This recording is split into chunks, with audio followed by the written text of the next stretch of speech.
Hey folks, welcome to Bad GM's Campaign Build Along. I'm the Bad GM Wayne Davis, and this is the show where we build an entire campaign for you from scratch. Every other week, we also look at how my group handled the materials we've been writing over the course of the season with my game recaps. This season, we're all about the Fallout role-playing game, so grab your book and get ready to build along with me.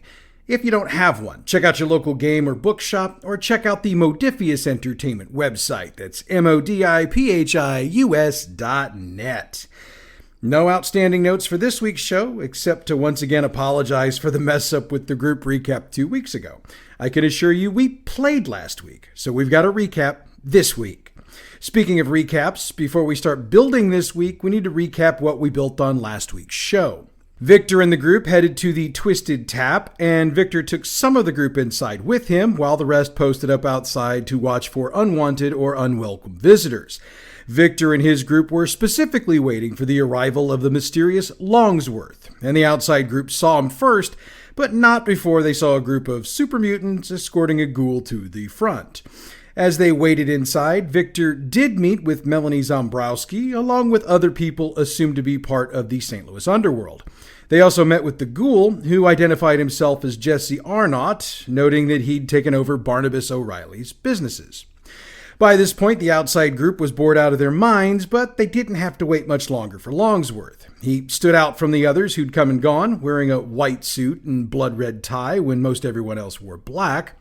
He also had no support team escorting him to the door, though once he entered, the group did a bit of surveillance and noticed a group spread out wide around the building. They also noted that all of them looked almost exactly alike. Back inside, Longsworth made his way to Victor's table, and the two had a back and forth before Longsworth suggested they meet at the Twisted Tap in the morning, alone, with Sylvia being the neutral party sitting with them to ensure all goes well. And yeah, it's for, business. Longsworth moved on, and the inside group left, catching up with the outside group. Each group reported what they knew to the other as they walked off, which of course means they're all aware that Longsworth is probably utilizing synths. The following morning, Victor and the group returned to the Twisted Tap, though this time Victor came out wearing a Pip-Boy, which the group had never seen him wear. He noted it was just in case they needed to call in the cavalry. Victor met with Longsworth, and the group checked the immediate area for synths, finding none. When Victor emerged from his meeting, he reported that Longsworth proposed they combine their forces to take out Melanie Zombrowski before she could move on either one of them. As they were headed back to Diamond Pass, they were ambushed by a crew from Garson Tactical, or more to the point, synths in Garson Tactical gear.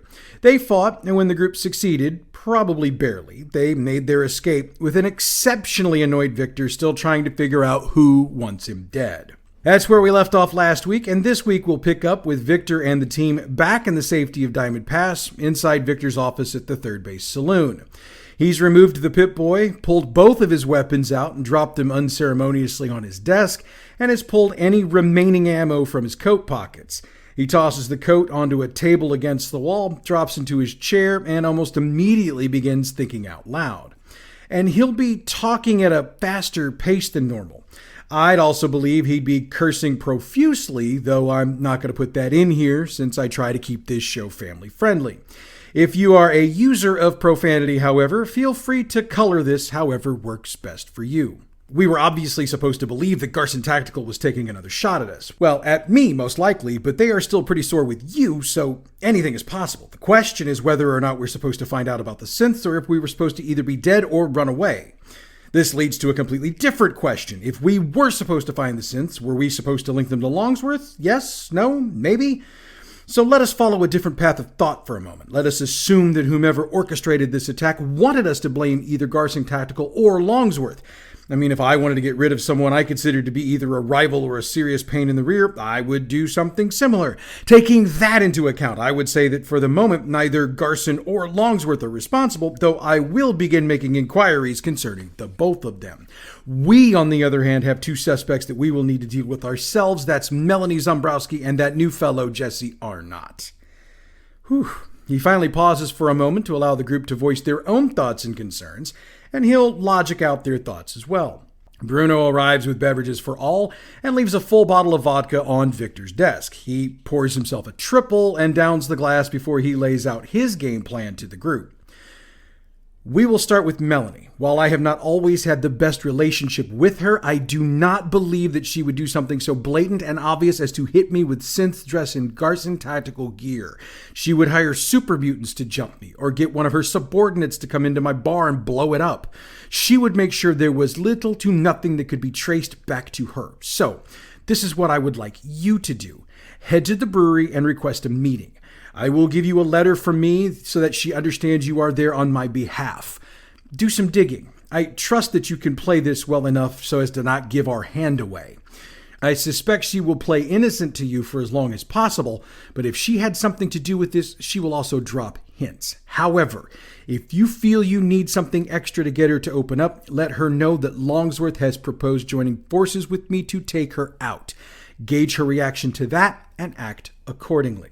Now, Victor doesn't get very explicit by what he means by act accordingly, but he does tell them that if she wants to meet with him, they can set up the meeting for whenever works for her.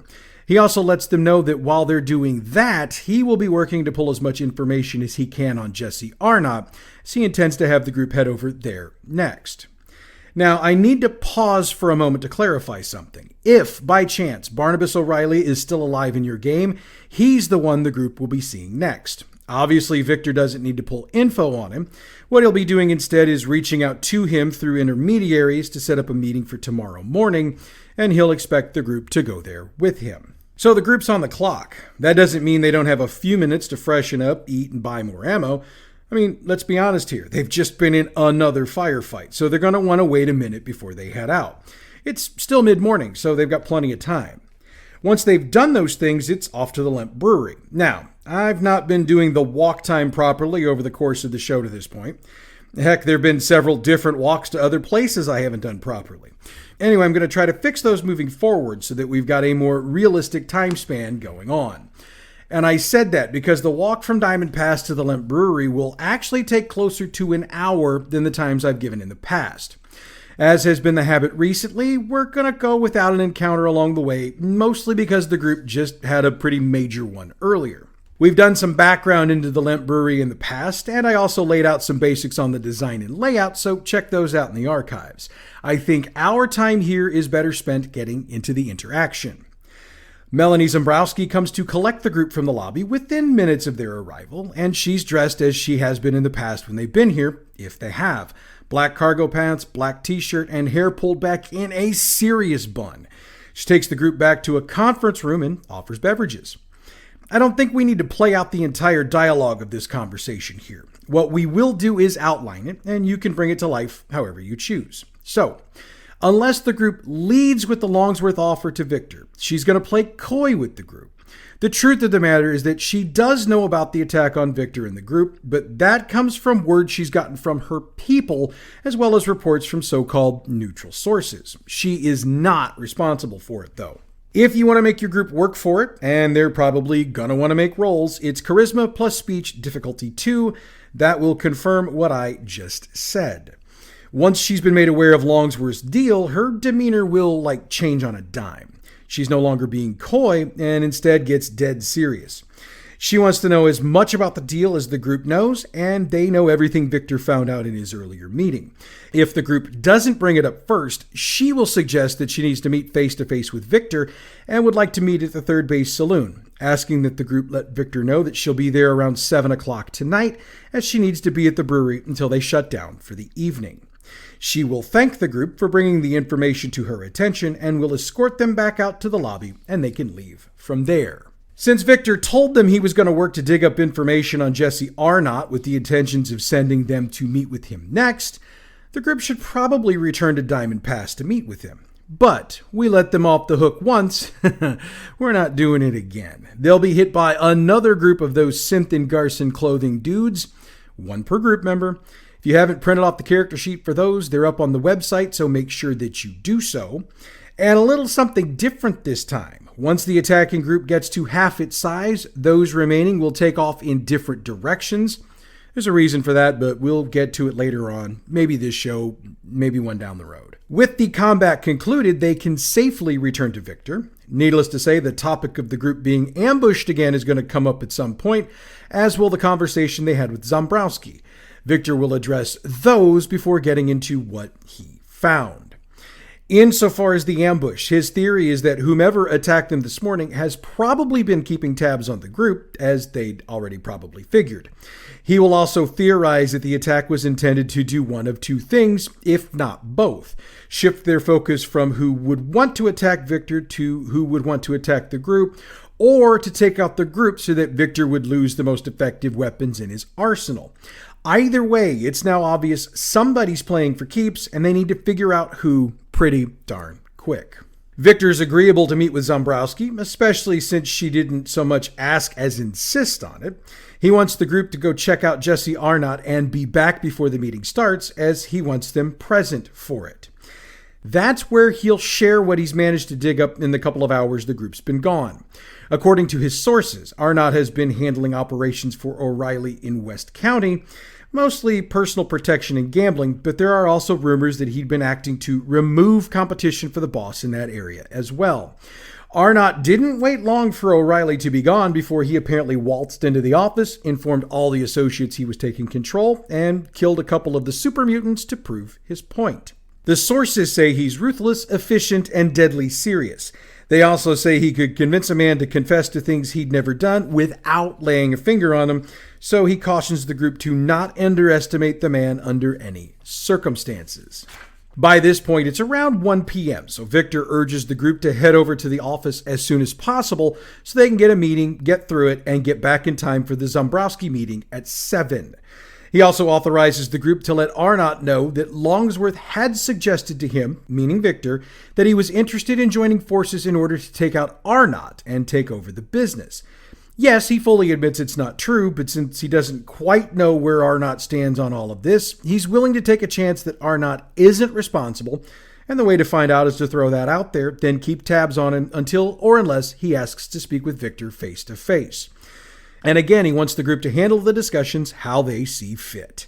That means the group's off to play information gatherers again. It'll take between 20 and 30 minutes to get to the old opera house, and when the group requests to see Mr. Arnott, they are given almost instant access to him, though not in his office. Someone goes up to get him, and he comes downstairs to meet them. He leads them into what appears to be an old smoking area, and while it does have doors that close, it's a bit cramped.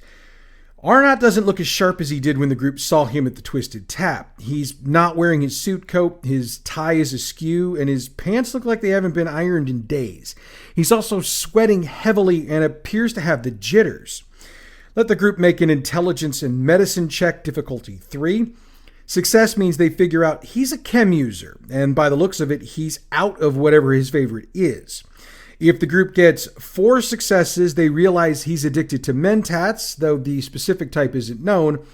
For our notes, however, he's addicted to orange mentats. Everything you need to know about those is on page 168. If they ask him, he'll just say he's not feeling well and will do anything he can to get around the subject.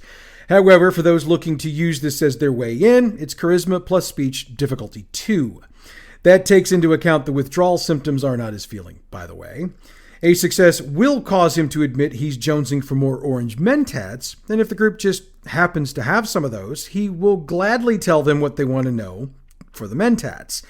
For that matter, if they have any mentats, he'll agree, since mentats, regardless of type, will at least take the edge off of his addiction for a while.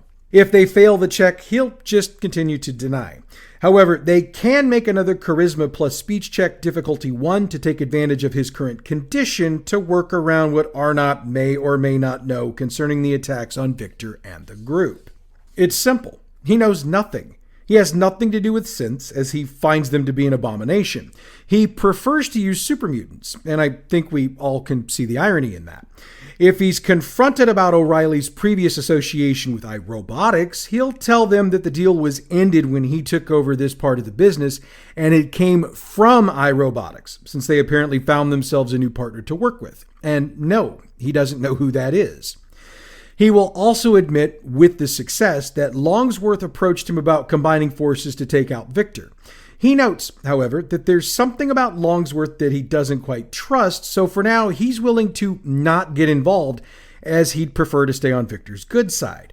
But he also wants to stay on Longsworth's good side, so he's decided he isn't going to take a side in this particular fight.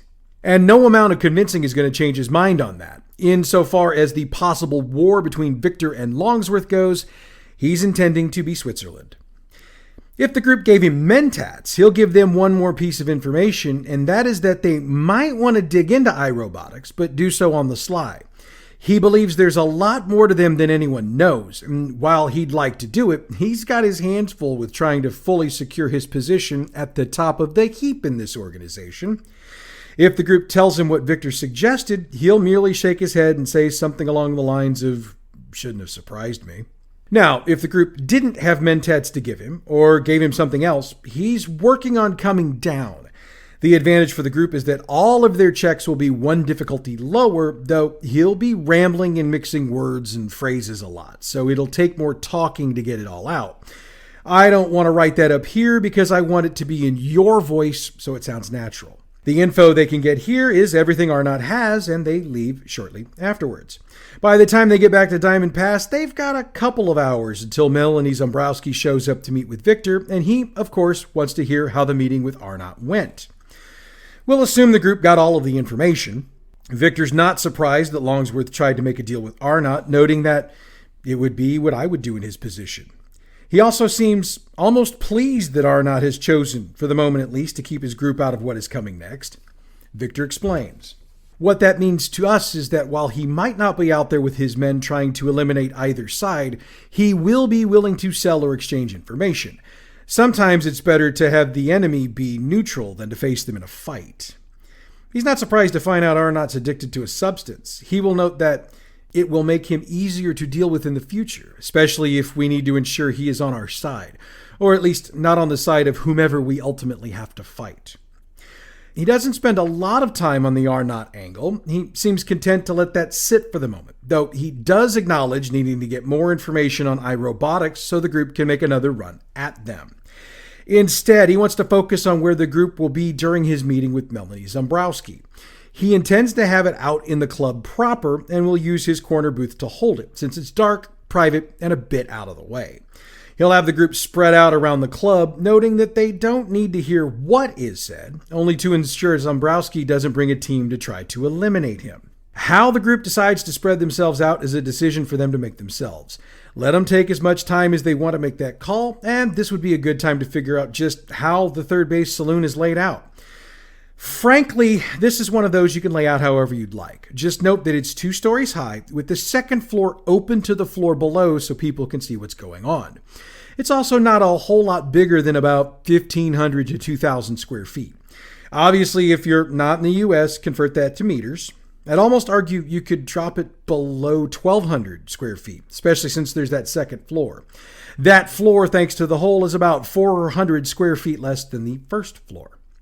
Anyway, I think you get the picture, so let's move on and get to the meeting. At a few minutes before 7, the group easily sees Melanie Zombrowski make her entrance. She's dressed exactly the same as they saw her earlier today, and she's got a couple of other women with her, also dressed seriously in their black cargo pants, black leather combat boots, and black t-shirts, and they're armed. Laser pistols are holstered at their sides, and laser rifles are slung across their backs. Zombrowski meets with Bruno, who asks that her guards take a table while he takes her to Victor. The guards aren't happy about it, but at some point Melanie catches a look at one of the group members, smiles, nods, and tells her group that things will be okay. Now, unless someone in the group happens to be really close to the table with Melanie and Victor, they're not going to hear anything, since the bartender just happens to turn the radio up pretty loud to Diamond Pass Radio about the time Melanie gets to the table. They only speak for about 20 minutes, and when Melanie rises to leave, Victor rises as well. They shake hands, and it appears as if they're both satisfied with how the meeting went. He will glance at the closest group member, hold up his hand to signal him to wait, then heads for his office. Bruno will head over a few moments later and let whomever Victor met with know that he wants about a half an hour to digest what was said before he speaks with the group, and he's instructed Bruno to give the group his table and a bottle to keep them entertained. 30 minutes later, Bruno comes to collect the group and bring them to Victor. By this point, he's been conducting business all day and finally decided to roll up his sleeves, open his shirt collar, and try to relax. By the look at the bottle of vodka on his desk, he's been doing a lot of relaxing, as they noticed it was about half full before the meeting and now is pretty much empty.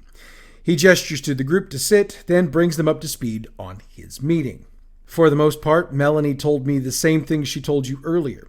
Funny thing, she asked me if you were working for me exclusively. I had to tell her that you are not, but that you have taken a great many cases and caps from me. I think she might be interested in hiring you for something. He downs the last of the vodka in his glass, then pours what's left in the bottle before he continues. Back onto our subject, though. Melanie has agreed that Longsworth is up to something and that it would be in both of our interests to join forces to figure out exactly what that something is. She was able to prove to me that she had nothing to do with the attack, and she also believes Arnott had nothing to do with it either.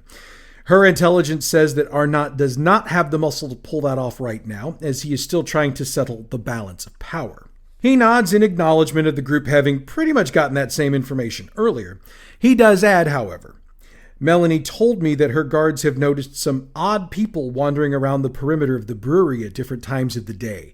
Her people cannot get close enough to them to figure out who they are, because as soon as they get close enough to maybe identify them, they bolt.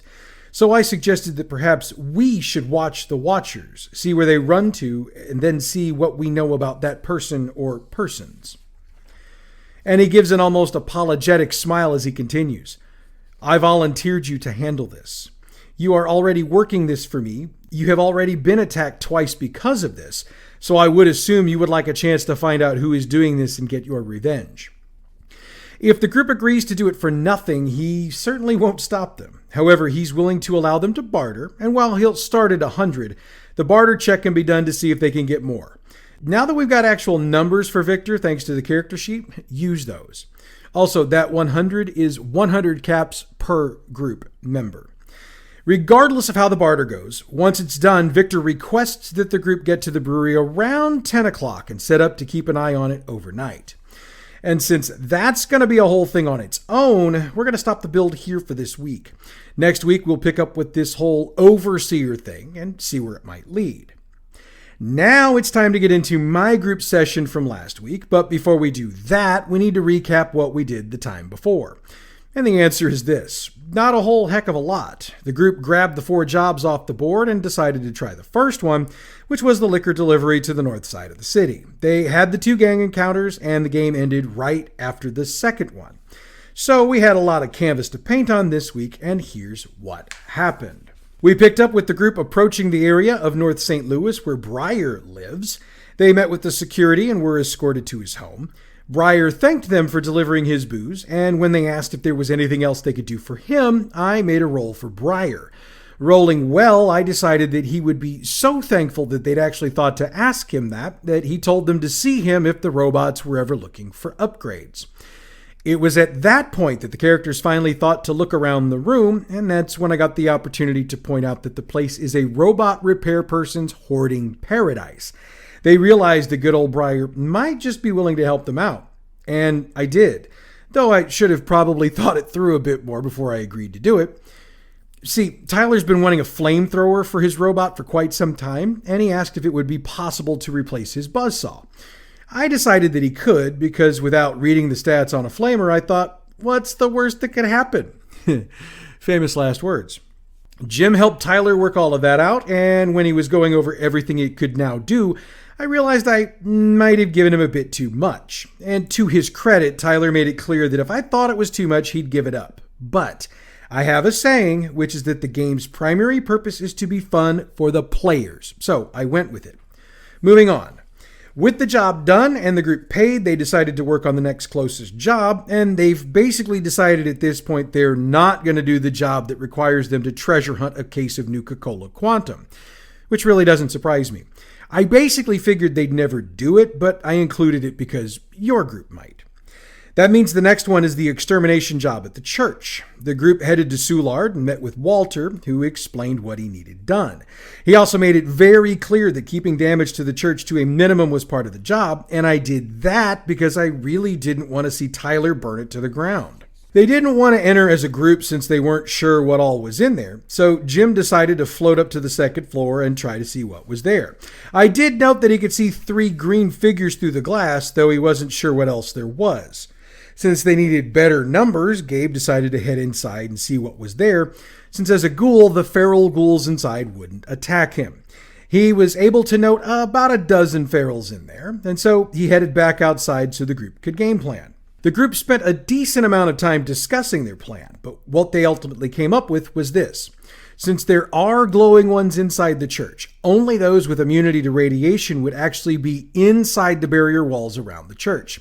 That means Tyler and Jim, since they're robots, and Gabe, since he's a ghoul. Everyone else was going to take up positions on either side of the opening in the wall opposite the door.